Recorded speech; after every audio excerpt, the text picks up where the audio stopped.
Olá, meus queridos, sejam todas muito bem-vindas, sejam todos muito bem-vindos à nossa aula de filosofia no início da contemporaneidade, passando já nos finalmente do segundo para o terceiro ano. Glória a Deus, diga amém, né?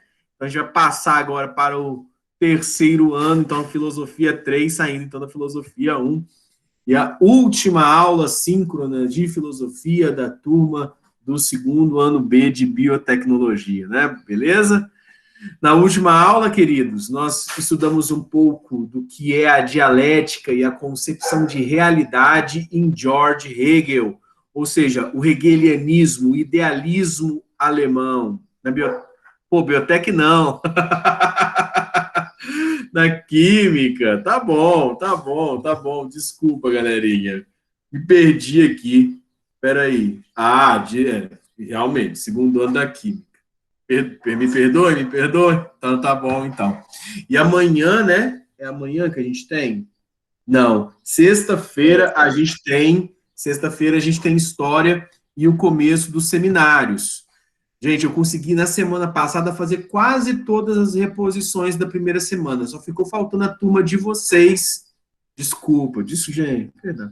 Só ficou faltando vocês com relação aos seminários, tá? E aí a gente vai fazer essa amanhã, na sexta-feira, os três primeiros grupos, né? Reforma, contra-reforma e a formação dos Estados Nacionais, né? Que é o absolutismo monárquico.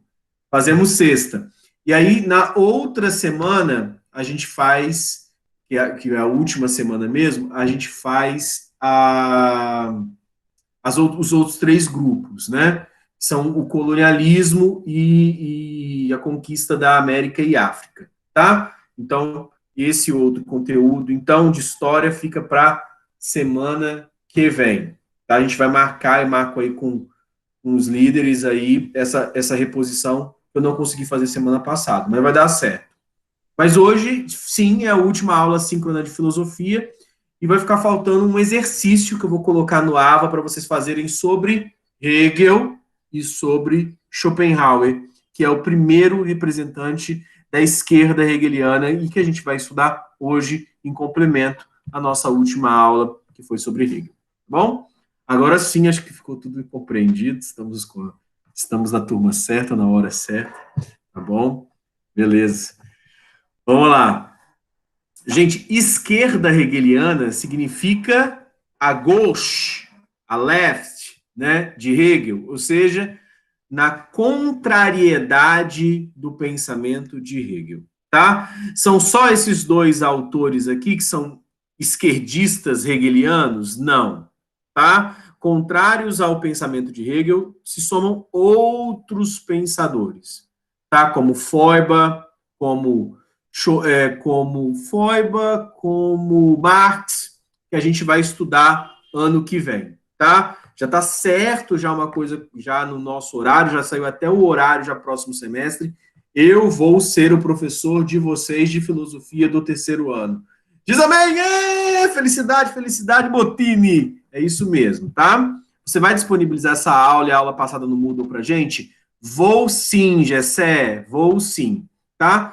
E eu vou ficar só com vocês também terceiro ano, né? Eu não vou ficar com os outros dois terceiros anos da biotecnologia, tá? Ficou um quantitativo de aula muito grande para mim, além das questões da direção, então com o integrado vou ficar só com vocês. Mas já tá certo, já tem até horário, já tem até dia já que é a nossa aula e tá tudo certinho, tá bom? Se não me engano é quarta-feira, no terceiro ano, tá bom? Mas vamos lá, vamos lá, vamos lá, vamos lá, vamos lá, vamos lá. Esquerda hegeliana, o primeiro da esquerda, Arthur Schopenhauer. Vamos começar então. Gente, o principal texto aqui de Schopenhauer que a gente vai pegar, de Arthur Schopenhauer, é O Mundo como Vontade e Representação, tá? Que é um retorno a alguns conceitos de Kant e, obviamente, uma negativa ao Hegel. Agora, por que Schopenhauer detesta tanto Hegel? E aí, uma frasezinha bonitinha para você, inclusive, copiar e colocar no seu textão contra um desafeto seu. Schopenhauer está ensinando como falar mal do desafeto. Mas vamos lá. Olha lá. Para Schopenhauer, Hegel era um acadêmico mercenário e o acusa de ser, abre aspas, uma espécie de talibã intelectual, fecha aspas. E aí uma citação do Schopenhauer falando sobre Hegel. Instalado no alto pelas forças do poder, Hegel foi charlatão de mente obtusa, insípido, nauseabundo e iletrado, que alcançou o cúmulo da audácia, garatujando e difundindo os mais loucos e mistificadores contrassensos.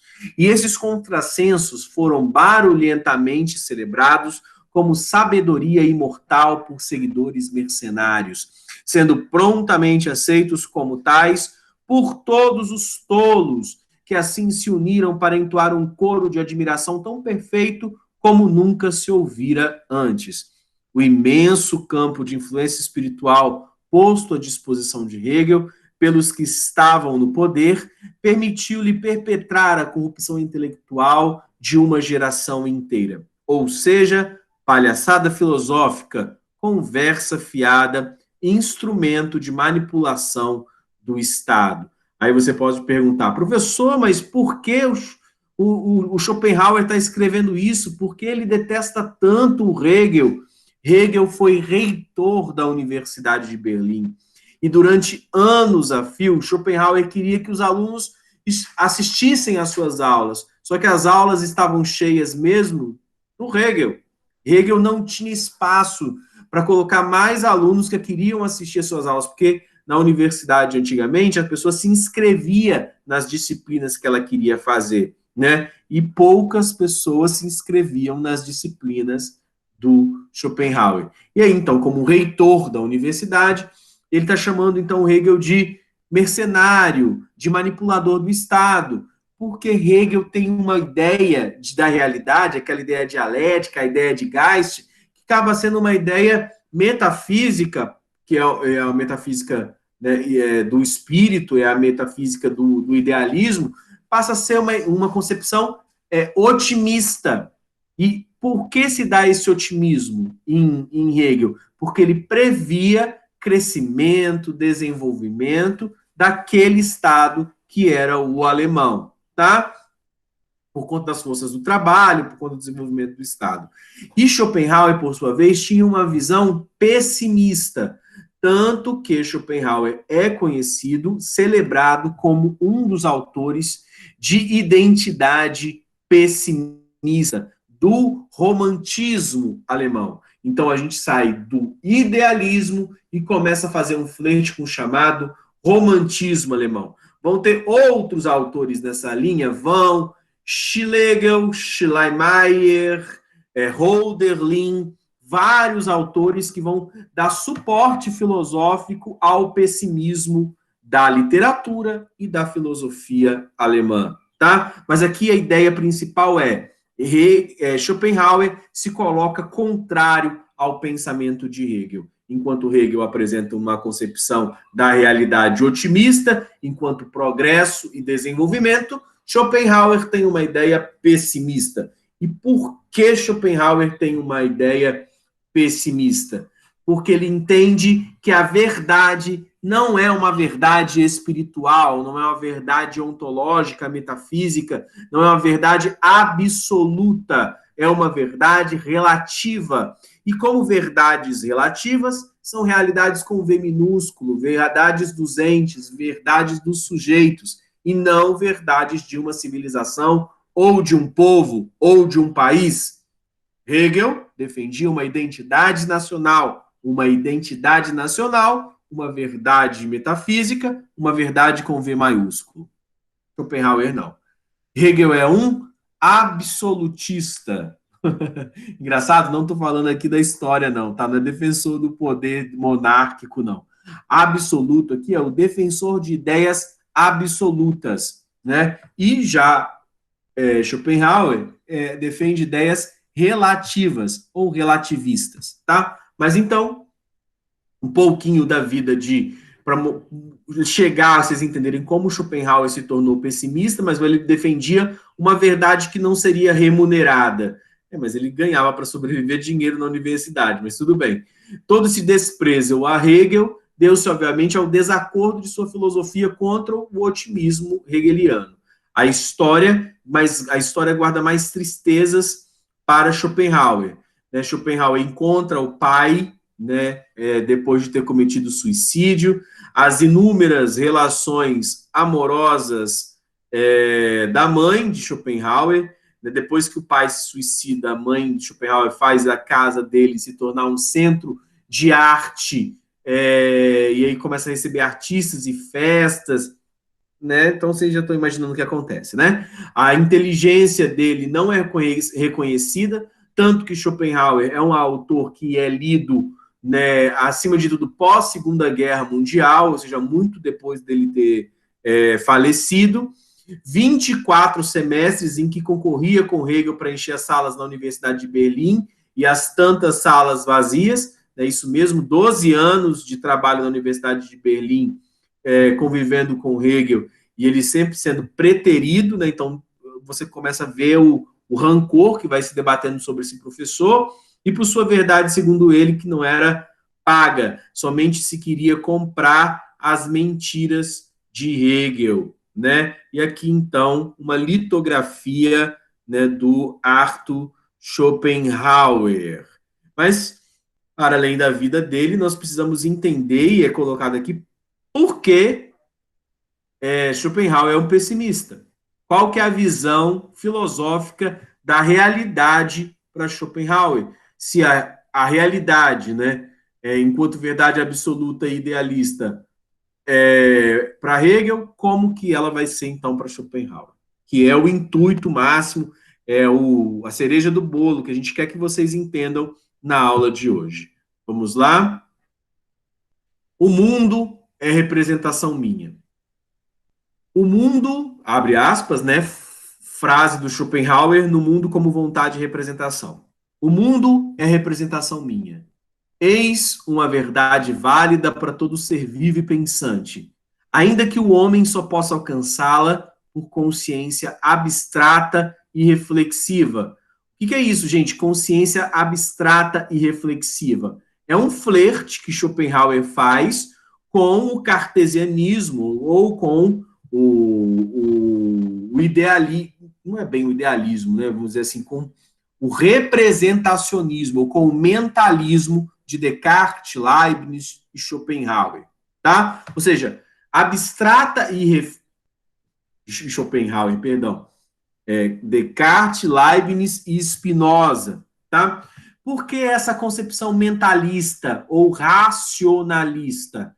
Porque ele não compreende que os órgãos dos sentidos, ou seja, a concepção científica empírica, a experimentação, possa provocar na nossa consciência a verificação daquilo que é correto ou verdadeiro, tá? Na verdade, a própria verdade, ela só é válida dentro da estrutura do pensamento, tá? E eu só posso, então, alcançar através de um conhecimento abstrato e reflexivo. Quando o homem adquire essa consciência, o seu espírito, o seu espírito filosófico se torna preenchido, ele se torna plenificado, ele se torna esclarecido. Então, sabe com clara certeza que não conhece nem o sol e nem a terra. Como assim, professor, não conhece nem o sol e nem a terra? Ele apenas sabe que ele tem um olho que vê o sol e uma mão que sente o contato com a terra. Sabe que o mundo circundante, sabe que tudo aquilo que está à nossa volta só existe, de fato, como uma representação mental. Então, não importa a realidade em si enquanto conceito metafísico, que era uma das perspectivas ontológicas da metafísica, que é descobrir o que as coisas são, ou o que é a realidade, sem os órgãos do sentido. Ou, se eu não existisse no mundo, o mundo continuaria existindo da maneira como existe? A gente já tem estudos hoje biológicos que mostram, por exemplo, as feituras ou o funcionamento das diferentes estruturas de visão nos seres vivos. A gente sabe, por exemplo, que certos mamíferos e aves, né, veem o mundo com mais cores ou com menos cores. Existe toda uma concepção de cristalino ali no olho que permite dioptrias diferentes. Então, percepções oculares de cores diferentes, de espaços diferentes também. A maneira como é visto os ângulos, como que você tem uma percepção da realidade. Se eu, enquanto espécie, tenho uma percepção da realidade diferente da realidade que é concebida por outros tipos de percepção, quem me diz que a maneira como eu conheço o mundo é a maneira mais verdadeira? Isso é metafísica. Tá? Então, o que a gente está parando para pensar aqui é se eu vejo o mundo da mesma maneira que todos os outros. Para Hegel, essa realidade existe, uma realidade universal, que é a mesma para todos, que é uma verdade absoluta, que mora na ideia. Nós vimos isso na última aula. Para Schopenhauer, isso é impossível, porque cada um, relativo à sua história de vida, relativo à sua vivência, relativo àquilo que é, vai conceber a verdade de uma maneira diferente. Então, isto é, sempre e somente em relação com outro ser, com o ser que o percebe e com ele mesmo. Então, ainda tem uma concepção aqui de alteridade, uma relação com os outros aqui. Porque eu percebo você de maneira diferente que outra pessoa, seu amigo, também percebe você. Tá? Então, base aqui, a nossa mente produz representações da realidade para Schopenhauer. E cada um concebe a realidade à sua maneira. Veja, por exemplo, uma mãe. Para filhos diferentes, eles vão perceber aquela mãe de uma maneira diferente. Para o esposo, que não é filho, ele vai conceber aquela mãe não como mãe, mas como esposa, como mulher. O chefe vai perceber naquela relação de trabalho aquela mulher não como mãe ou esposa ou mulher, vai conceber como empregada. E ainda se for uma amiga dela, vai perceber aquela mesma realidade, aquela mesma pessoa também de uma maneira diferente. Então, vocês estão diante de um relativismo metafísico, tá? De uma percepção da realidade a partir de suas representações. Isso vai encher a psicologia. Essa percepção vai influenciar a psicologia, essa percepção vai influenciar a sociologia, e sociólogos, psicólogos e filósofos, a partir de Schopenhauer, e obviamente com outras construções teóricas anteriores, mas vão montar modelos de concepção da realidade como fruto da nossa mente. Tá? Tudo o que existe para o conhecimento, isto é, o mundo inteiro, nada mais é do que o objeto em relação para o sujeito. A gente já viu isso na Revolução Copernicana Kantiana, né? Que a gente tem o quê? O objeto só é para a relação com o objeto, para com relação ao sujeito, perdão. Enquanto racionalistas e empiristas estavam preocupados sobre como epistemologicamente eu posso conhecer o objeto, depois da Revolução Copernicana, nós percebemos que essa relação com os objetos da realidade se dão por intermédio da visão do sujeito. Schopenhauer absorve essa teoria. A percepção se dá pelo espírito que percebe. Em suma, nossa atividade mental, então, concebe uma realidade, tá? E essa realidade é uma realidade representacional, tá? Não é a realidade mesma, mas representa a realidade, porque é fruto da nossa percepção e da nossa atividade mental.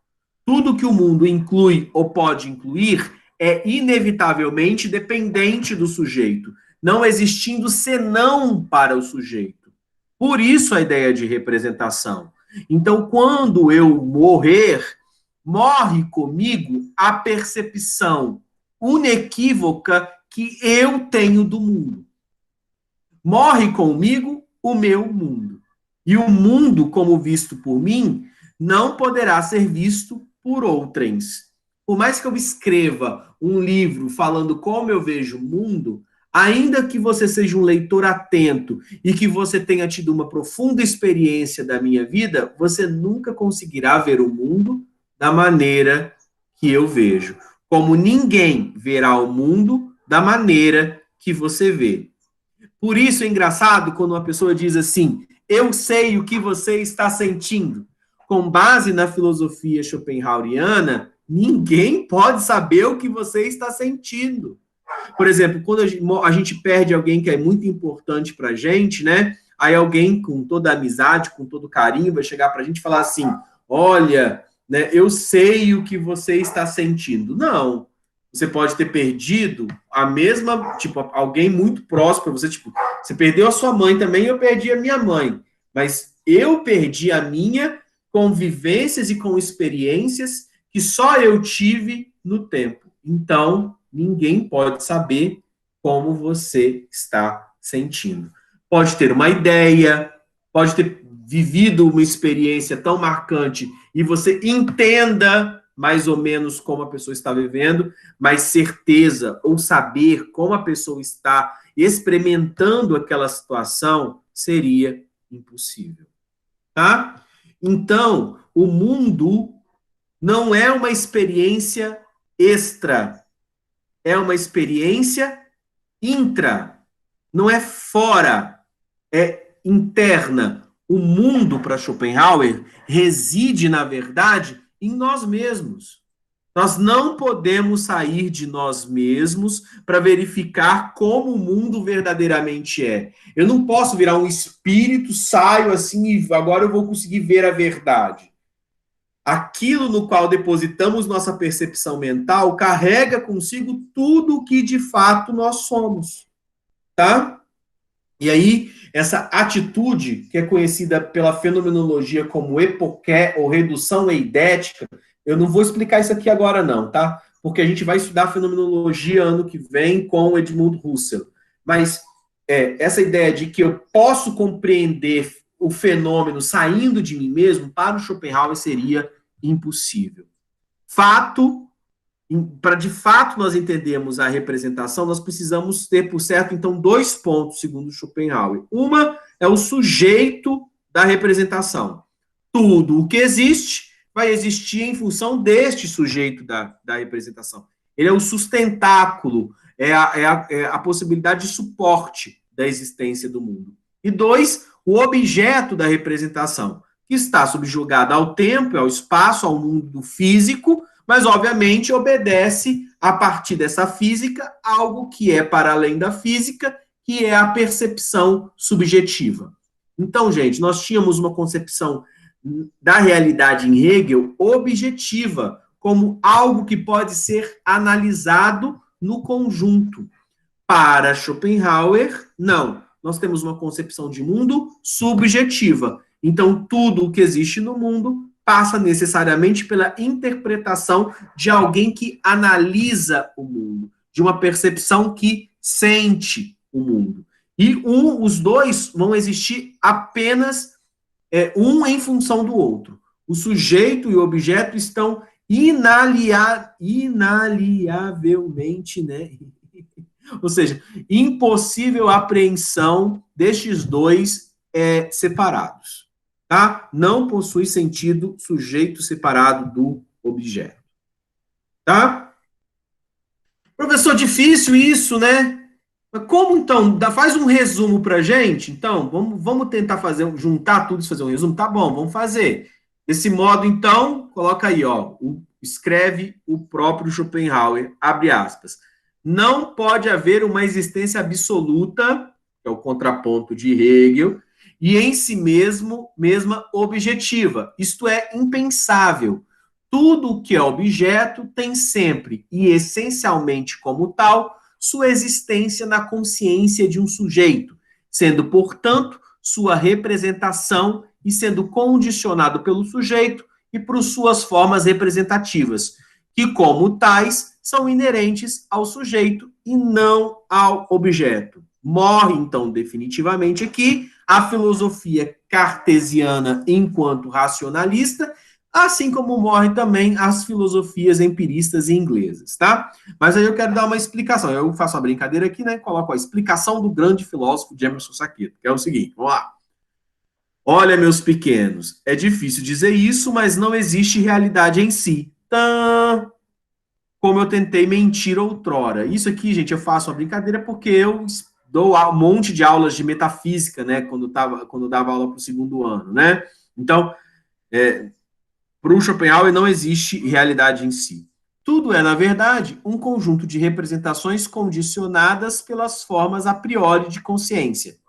O que são essas formas a priori de consciência? Sua história de vida, as chineladas que você levou no bumbum quando era pequeno. Então, quer dizer, tudo que você viveu é uma forma a priori de consciência. Por quê? Porque vão dar condição à maneira que vocês veem o mundo. Que é o quê? Criando as imagens mentais, a maneira como você pensa e, obviamente, condicionando a maneira como você vê as coisas. O que vão formar estes a priori, obviamente, são a maneira como você viveu no tempo, o espaço que você está cercado e as relações de causalidade que dão condição a essas relações. Professor, como assim? Explica melhor isso. Vamos lá. Se você tivesse nascido no Japão há 30 anos atrás, a sua mente ela se estruturaria ou formaria formas a priori de ver o mundo com condições representacionais diferentes da maneira que você vê o mundo sendo brasileiro e tendo nascido no ano que você nasceu. Se você, então, tivesse nascido, tempo, espaço e relações de causalidade, se você tivesse nascido na França há 200 anos atrás, você não seria você. Você seria, na verdade, outra pessoa. Por quê? Condicionaria o mundo por suas representações a verem a partir de uma consciência criada e nutrida a partir do século XVIII, numa vivência europeia, que seria diferente do mesmo modo se você tivesse nascido há 600 anos atrás em Angola. Percebem as diferenças? O seu mesmo eu, o mesmo pai da mesma mãe. Se acontece alguma coisa de maneira diferente, você já vai ser estruturado de uma outra maneira. Tá? Por enquanto, gente, compreendido? Deem um feedback para mim aqui no chat, se vocês têm dúvidas, para que eu possa ir para a segunda parte da aula, que é a concepção de vontade. Por hora, tranquilo? Belezinha, belezinha, Duda. Aê, perfeito. Rapaz, seu nome é pesado, tá, Gessé? Existe um professor Gessé Souza, professor da Universidade Federal de Juiz de Fora, chama-se professor Gessé Souza. É um dos maiores nomes do weberianismo, né? Ou seja, estudioso de Max Weber do Brasil. Né? Escritor fantástico, professor fantástico, minha admiração profunda. Gessé, você não é exclusivo mais. Não é, Gessé. Procurem depois aí no Google, professor Gessé Souza, Universidade Federal de Juiz de Fora. Aí é outra coisa. Esse aí é outro Gessé. Vivi pegando pesado com você, Gessé. Um livro escrito por Gessé Souza. É esse mesmo. Uhum. Então vamos lá, vamos continuar então. Beleza. Além disso, dessa concepção, então, enquanto representação, que é a mente, o ser humano não se reserva a ser apenas mente. O ser humano também é corpo. Então, é corpo e mente. E o corpo se manifesta pela vontade. Então, o mundo, como é uma representação mental minha, também é expressão da minha vontade enquanto ser corpo. E aí coloca então o Schopenhauer. O mundo como representação é, portanto, fenômeno. Sonho e vigília, ou seja, estar dormindo ou estar acordado, são faces da realidade. A frase de Shakespeare toma grande peso desta forma. Escreve Shakespeare: nós somos da mesma matéria de que são feitos os sonhos, e a nossa breve vida é circundada de sono. Isso em Sonho de uma Noite de Verão, né? Então, o que acontece? Estar acordado ou estar dormindo é a atividade mental que Schopenhauer vai entender que se dá da mesma maneira. Aí, então, palavras do Schopenhauer: a vida e os sonhos são páginas do mesmo livro. A leitura corrida é a vida real. Mas quando a hora habitual de leitura, o dia, já passou, chegando o momento do repouso, continuamos a miúde, devagar, a folhear ociosamente o livro, abrindo ao acaso esta ou aquela página, sem ordem e sem sequência, defrontando-nos ora com uma página já lida, ora com uma nova, mas o livro que lemos é sempre o mesmo. Bacana isso, né? Significa que a nossa memória, que é algo que faz parte do nosso sonho, né? Ela se junta à criatividade, que é outra característica mental, e memória e imaginação vão moldando o sonho. Só que memória e imaginação também moldam a maneira como nós enxergamos a realidade, quando estamos acordados, como estamos vendo agora. O lance é, a gente não tem controle dessa relação entre criatividade, imaginação, memória e percepção quando a gente está dormindo. A gente tenta ter algum controle disso quando está em vigília, quando está acordado. É óbvio que as forças da memória e da percepção vão ser maiores do que a criatividade, a imaginação, quando a gente está acordado. E tendemos a ter uma parcela maior da criatividade e da imaginação, né, brincando com a percepção e com a memória quando a gente está dormindo, criando verdadeiros filmes de terror nos pesadelos ou sonhos que a gente fala que não tem nexo nenhum. Algumas vezes sonhos que têm todo o nexo e que fazem todo sentido, mas geralmente é isso que acontece, né? A representação do mundo é como se coloca na filosofia hindu, né? E Schopenhauer vai estudar o hinduísmo, né? Que seria o véu de Maia que cobre a face das coisas. Então, a gente nunca consegue ver a verdade. A gente sempre consegue ver as coisas com base neste véu, que, na verdade, é a constituição da nossa própria percepção, a maneira como nós vemos o mundo. Para Kant, o fenômeno é a única coisa que é possível ser compreendida. Mas, para Schopenhauer, o fenômeno é a ilusão que envolve a realidade das coisas em sua essência primigênia, ou seja, primeira e autêntica, né? Só que o homem, como eu já havia colocado, não é, gente, só uma representação. Não é só fenômeno, porque não é só mente, mas nós também somos corpo. E o corpo passa a se constituir enquanto a representação também, ou seja, como vontade. É por ele, pelo corpo, que nós sentimos que vivemos, experimentamos prazer e dor e ansiamos viver mais. Nós estamos no corpo entre a expectativa do pretérito mais que perfeito, do pretérito imperfeito e do futuro do presente. Vocês talvez não pararam nunca para fazer uma percepção, né, uma concepção de que por que tantos verbos são conjugados de maneira diferente, né? Mas a gente tem muitos pretéritos porque nós vivemos o passado igual à conjugação dos verbos. Quando eu fui no pretérito do perfeito, eu fui, mas eu cantava porque continua em mim este passado, eu havia pensado, né, eu pensara algo no passado, que é o mais perfeito, que é o mais passado, ou seja, esse passado passa a habitar em mim. E o futuro também, as expectativas do futuro, o futuro do presente, ou o futuro que não, como possibilidade, que é o futuro do pretérito, também fazem parte de mim, tá? Então, nós somos, na verdade, este corpo no tensionamento entre o passado aquilo que fomos, e o futuro, aquilo que desejamos ser, tá? Mas fato é que as forças entre passado e futuro agem em nós de modo a estabelecer relações de força, que é a vontade, que é o que nós ansiamos, que é o que nós queremos, tá? Como que isso acontece?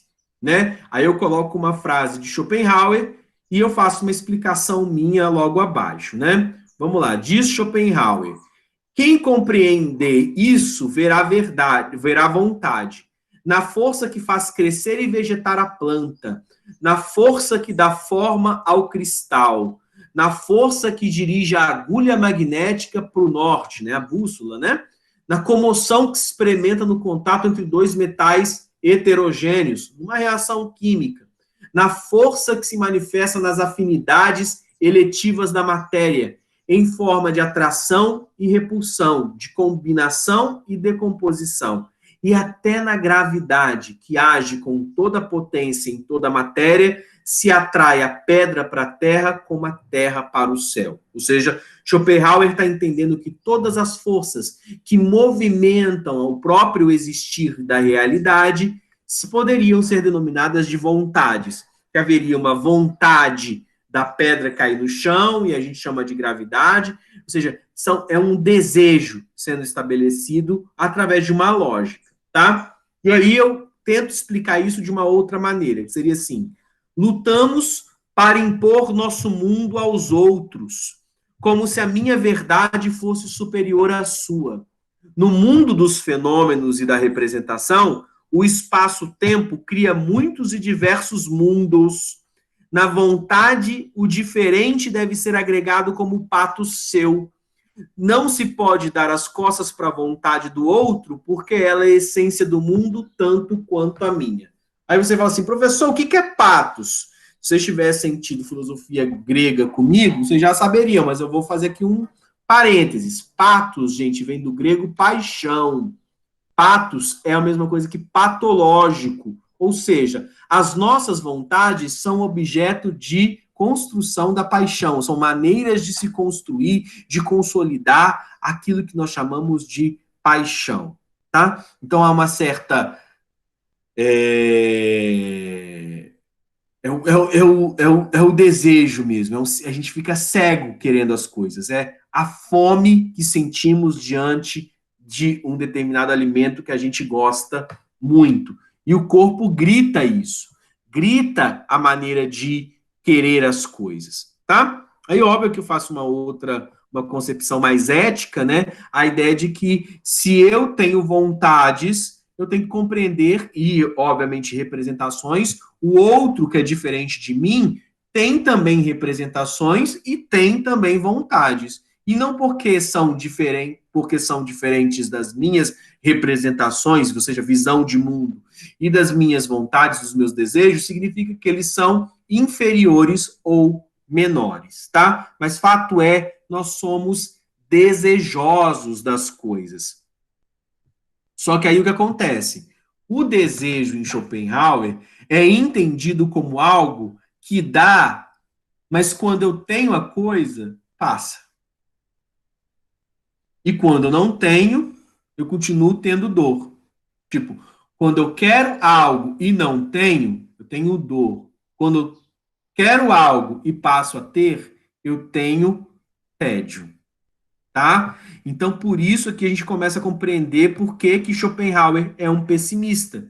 Porque para ele, a vida vai estar sempre oscilando entre a dor de não ter e o tédio de ter e querer outras coisas. Tá? Essa concepção schopenhaueriana influenciou a psicanálise de Freud e existe uma teoria em Jacques Lacan, né, que fala muito bem sobre isso, que é o pequeno objeto A, mas a gente vai estudar isso no terceiro ano, quando a gente estudar a psicanálise, tá? Mas por hora que a vida oscila entre dor e tédio. Dor é querer e não ter. Tédio é querer e ter e querer outra coisa, tá? Então aí para ele, a essência do mundo é vontade irresistível, insaciável. Por que insaciável? Porque eu sempre terei fome. Eu sempre me constituirei como uma pessoa que deseja. Se não deseja mais, ou tá com depressão, ou morreu, tá? O ser humano deseja, tem vontades. A vontade é um conflito e, portanto, dor. É a visão de Schopenhauer, tá? Quanto mais conhece, mais inteligente é o homem, e por isso mais sofre, porque é desabrigo dentro de si diante da vontade do outro, é desassossego e uma tristeza não sabida origem, é silêncio. Olha, ele escreve de maneira, né, poética até. Busca-se a satisfação, mas mesmo nenhuma satisfação é durável. Não há como se achar com a dor do mundo, porque nunca se alcançará uma satisfação universal. Nunca vai existir plenitude. Por isso que a gente fala que a plenitude, para quem acredita em Deus, é algo que é da instância do paraíso, né? É o paraíso que você vai chegar na ideia de satisfação universal. Agora, para nós humanos, uma vez alimentados, voltamos a ter fome.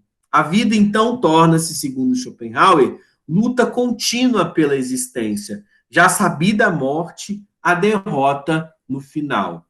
O fim, em substância, é ilusório. Com a posse, desvanece todo o atrativo. O desejo, porém, renasce de forma nova e com ele a necessidade. Caso contrário, eis a tristeza, o vazio, o tédio, inimigos ainda mais terríveis do que a necessidade. Vou explicar isso, gente. A vida humana é, portanto, ora dor, ora tédio. O que é isso?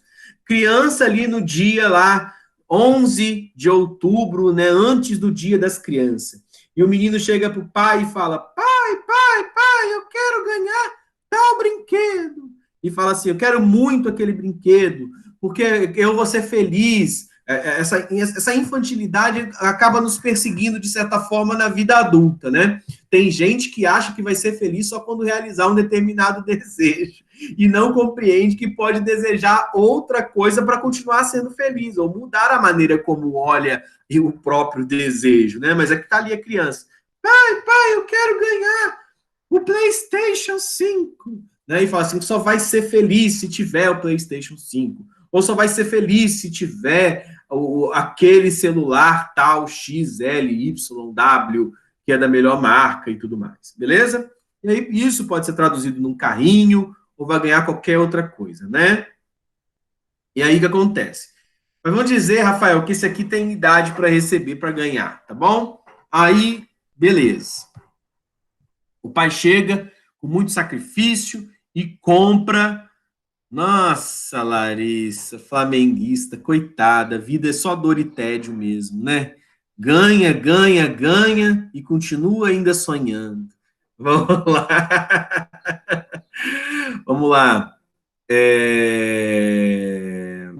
Quando ganha o dia 12 de outubro, então, nos condomínios a gente começa a ver, né? Os meninos vão tudo para a pracinha do condomínio, vão lá, se juntam na rua, os moleques da rua se juntam, e aí mostrando um para o outro o brinquedo, né?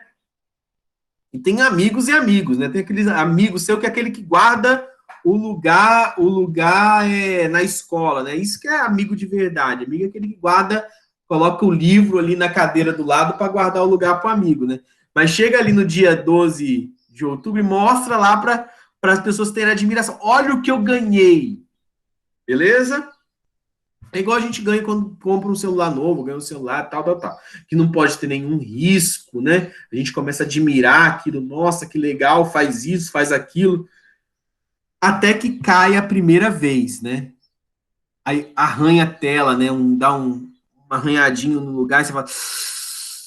A gente fica até mal, né? Dá aquela dor assim, visceral, né? Lá no fundo, poxa, por que eu não fui mais cuidadoso, né? Tal.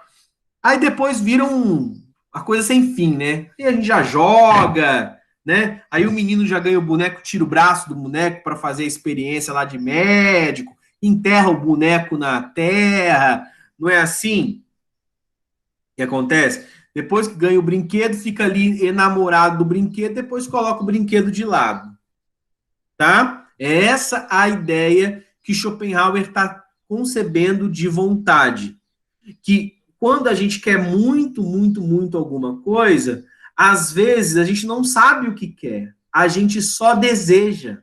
Pessoas, inclusive, que têm pulsão para compras, têm essa estrutura psicológica, né? Elas, na verdade, elas não querem o objeto comprado, elas querem a satisfação orgásmica de comprar. Então, a satisfação dela, o desejo, está justamente em adquirir coisas, não importa que coisa ela esteja adquirindo, tá? E isso é uma patologia mental, tá? Porque o que acontece? As coisas não são para nós, e aí eu podia até fazer uma volta a Spinoza para falar sobre a concepção ética de Spinoza da felicidade, mas enfim, as coisas não podem produzir por elas mesmas condição de felicidade, porque elas quebram. Eu não posso colocar a felicidade em objetos. Eu tenho que colocar a felicidade em mim para conseguir desejar de maneira satisfativa, de maneira satisfatória, tá? Porque senão, quando eu tenho alguma coisa, eu imediatamente vou querer outra. Inclusive, isso, com o tempo, se vocês tiverem uma atitude schopenhaueriana, vocês começam a mudar a maneira como vocês veem as coisas, tentando buscar sempre ver novidades em coisas que vocês já têm, inclusive. Porque aí você sempre está para conquistar alguma coisa. Entendeu? Vamos lá. Então, ele vê esse sofrimento, né, humano, que é a ilusão de a gente estar, ora, querendo algo, né? Tendo dor porque quer alguma coisa, e quando a gente tem a coisa, a gente se entedia dessa coisa. Aliás, se entedia com a boneca que a menina tanto queria, né? Vamos lá. Schopenhauer revela quem somos adormecidos por detrás da civilização que nos apazigua. O homem é o único animal que faz sofrer os outros pelo único objetivo de fazer sofrer. Então, Schopenhauer também tem uma volta à maldade da natureza humana de Hobbes, né? Somos condenados à vida, a infelicidade é a norma. Olha que tenso, né? Isso, chato, né? A dor é a real, é um deprimido, né? A felicidade que dizemos momentânea somente é momentânea porque é ilusão. E aí, com Schopenhauer, ele rediz a frase de Calderón, né? Que é o poeta espanhol. Calderón dizia: o maior delito do homem foi o de ter nascido. Ou seja, para Schopenhauer, assim como seria para Calderón, a vida é dor, a história segue o acaso e o progresso é uma ilusão. Mas percebamos, nós estamos falando de um autor extremamente pessimista. Vamos ter outros autores que vão ser otimistas, tá? Então fiquem sossegados. A gente tivesse mais uma aula, iria para Kierkegaard, mas aí Kierkegaard, então, a gente estuda, né, no próximo semestre.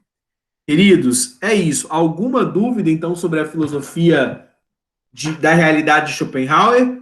A minha mente produz representações, o meu corpo provoca vontade, então a minha realidade, ela é relativa porque baseada nas minhas representações e nas minhas vontades, que são inequivocamente apenas minhas.